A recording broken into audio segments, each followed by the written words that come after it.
విజయ్ దళపతి పవర్లోకి వస్తారా? పవర్లో రానియకుండా చూస్తారా? తమిళనాడు ఎన్నికల్లో ఈ పాయింట్ పైనే చర్చ జోరుగా సాగుతోంది.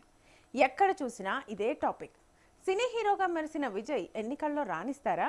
సినిమా హాల్లో విజిల్ వేసి గెంతులేసిన అభిమానులు అదే ప్రేమతో వచ్చి ఓట్లేస్తారా? లేదా సినిమా వేరు రాజకీయాలు వేరు అంటారా? ఇంతకు గెలిచేంత మెజారిటీ రాకపోయినా టీవీకే ప్రభావం ద్రవిడ పార్టీలపై ఘోరంగా ఉండబోతోందా?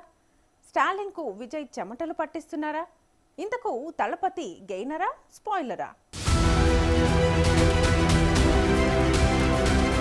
తమిళనాడు ఎన్నికల్లో పార్టీలు ప్రచారాలను హోరెత్తిస్తున్నాయి. సాంప్రదాయ ద్రవిడ పార్టీలు రెండింటికి ఈసారి సినీ హీరో విజయ్ స్థాపించిన టీవీకే పెద్ద తలనొప్పిగా మారుతోంది. ఇక సినీ క్రేజ్ పొలిటికల్ గా ఏం ప్రభావం చూపుతుంది? ఆశ కొద్దీ రాష్ట్ర వ్యాప్తంగా 234 సీట్లలో పోటీ అంటున్నారే కానీ విజయ్ కు అంత సీన్ ఉందా అని రాజకీయ పరిశీలకులు అంటున్నారు.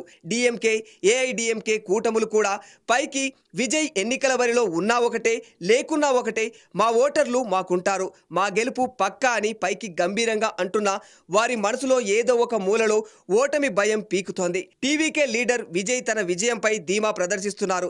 సరే, వాస్తవంగా అది ఎంతవరకు వర్కౌట్ అవుతుందో అంచనా వేసుకున్నారా లేదా కేవలం తన గ్లామర్నే నమ్ముకున్నారా అని మరికొందరు వ్యాఖ్యానిస్తున్నారు.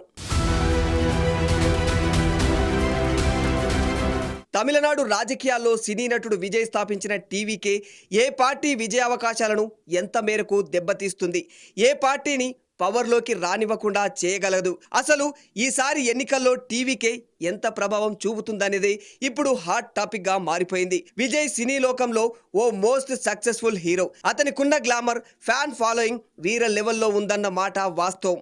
అయితే ఈ ఫ్యాన్ ఫాలోయింగ్ ఓట్లుగా మారుతాయా లేదా కేవలం సినీ హీరో క్రేజ్తో విజయ్ను చూడాలనే జనాలు మీటింగ్లకు వస్తున్నారా?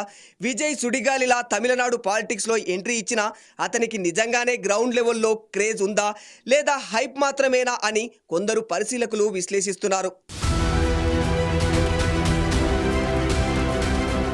దళపతి ది స్పాయిలర్గా ఎంట్రీ ఇచ్చిన విజయ్ ప్రభావం ఏ పార్టీపై అధికంగా ఉండబోతోంది? డిఎంకే మరోసారి అధికారంలోకి రావడం కష్టమవుతుందా? ఏఐడిఎంకేకు సంప్రదాయంగా దక్కాల్సిన అధికారం చేజారిపోతుందా? ఇంతకు ఏం జరగబోతోంది?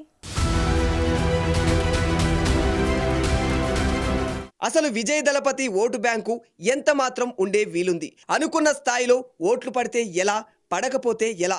ఈ సందేహాలు తీరాలంటే కొన్ని గణాంకాలు పరిశీలించాల్సిందే. తమిళనాడులో మొత్తం ఓటర్లు దాదాపుగా 6,02,00,000 నుంచి 6,05,00,000 మంది దాకా కూడా ఉంటారని అంచనా. ఇక విజయ్ సినీ ప్రస్థానం సుదీర్ఘకాలంగా వెండితెరలో మెరిసి మురిపించిన తీరు, హీరోగా అతని సక్సెస్ రేటు అనుసరించి చూస్తే హార్డ్ కోర్ ఫ్యాన్స్ 8% నుంచి 10% దాకా ఉంటారు. కొత్తగా పార్టీ చూద్దాం ఓసారి అనేవారు, ఇక సింపతి ఓట్లు, యూత్ ఓట్లు ఇవన్నీ 5% నుంచి 7% దాకా ఉండవచ్చు. ఈ లెక్క ప్రకారం ఈ ఎన్నికల్లో Vijay TVK party vote share super hit అనుకుంటే 12% నుంచి 8% దాకా ఉంటుంది. ఈ పర్సంటేజ్లో ఓటు షేర్ దక్కితే మాత్రం విజయ్ పార్టీ సూపర్ హిట్ అనే చెప్పాలి. గ్రౌండ్ రియాలిటీ ప్రకారం చూస్తే 8% నుంచి 12% దాకా పక్కాగా ఉండే వీలుంది. ఇది కూడా తక్కువేమీ కాదు. సో ఏ రకంగా చూసుకున్నా విజయ్ దళపతి ఈసారి ఎన్నికల్లో పోటీ చేస్తున్న చాలా మంది నాయకుల లూజింగ్ ఫ్యాక్టర్గా మారబోతున్నారు. అందుకే విజయ్ను ప్రస్తుతం తమిళనాడులో ద స్పాయిలర్ అని పిలుస్తూ ఉన్నారు. ఎందుకంటే తమిళనాడులో చాలా చోట్ల విక్టరీ మార్జిన్ 2% నుంచి 5% మాత్రమే. ఒకవేళ టీవీకే 10%కే పరిమితం అయినా పెద్ద పార్టీల్లో పోటీ చేస్తున్న చాలా మంది సీట్లు గల్లంతైపోతాయి. విజయ్ పార్టీ నేరుగా గెలవకపోయినా ఈసారి తమిళనాట ఎన్నికల ఫలితాన్ని పూర్తిగా మార్చేస్తుందనేది మాత్రం పక్కా. అధికార డిఎంకే పార్టీకి అర్బన్ ఓట్లు, యూత్ ఓట్లతో కొంత కోత తప్పదనే చెప్పుకోవాలి. ప్రధానంగా చెన్నై, కోయంబత్తూర్ ప్రాంతాల్లో ఓట్ల శాతం తేడా కనిపించే ప్రమాదం ఉంది.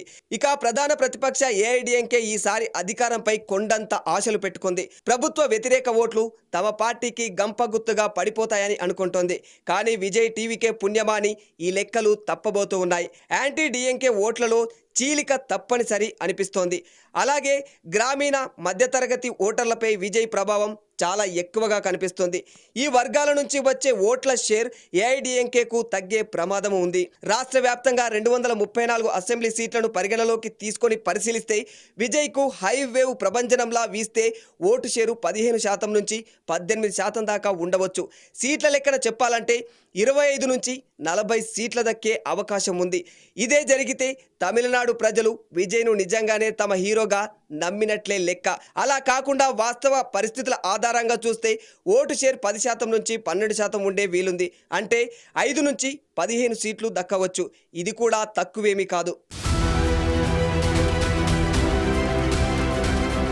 ఈసారి ఎన్నికల ద్వారా విజయ్ దళపతి నేరుగా అధికారంలోకి వచ్చే అవకాశాలు తక్కువ.